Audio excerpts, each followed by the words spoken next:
ទី1ពិធីបុណ្យសតមេគង្គនិងព្រឹត្តិការណ៍អមទុកកាយៈនិងប្រព្រឹត្តទៅរយៈពេល3ថ្ងៃនៅខេត្តស្ទឹងត្រែងក្រសួងទេសចរនឹងរៀបចំពិធីបុណ្យសតមេគង្គនិងព្រឹត្តិការណ៍អមទុកកាយៈលើកទី1មានរយៈពេល3ថ្ងៃដែលនឹងប្រព្រឹត្តទៅចាប់ពីថ្ងៃទី30ដល់ថ្ងៃទី31ខែឧសភាដល់ថ្ងៃទី1ខែមិថុនាឆ្នាំ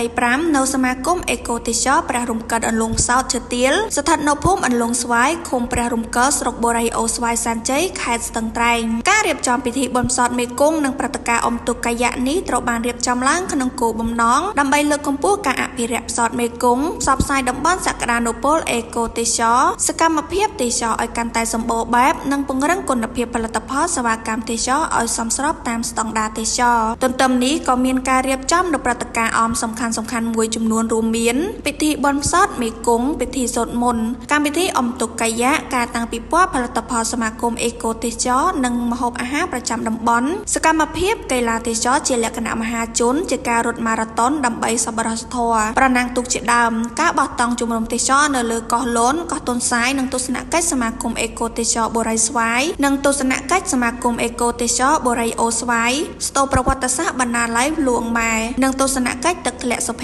មិត្តសូមជម្រាបថាបុណ្យសតមេគង្គជាព្រឹត្តិការណ៍មួយរួមចំណែកជំរុញការផ្សព្វផ្សាយនិងលើកកម្ពស់វិស័យទេសចររដូវកាលបៃតងដែលរដូវកាលនេះចាប់ផ្ដើមពីខែមេសាដល់ខែតុលាជាពេលដែលកម្ពុជាមានទេសភាពស្រស់ស្អាតនិងធ្លាក់ភ្លៀង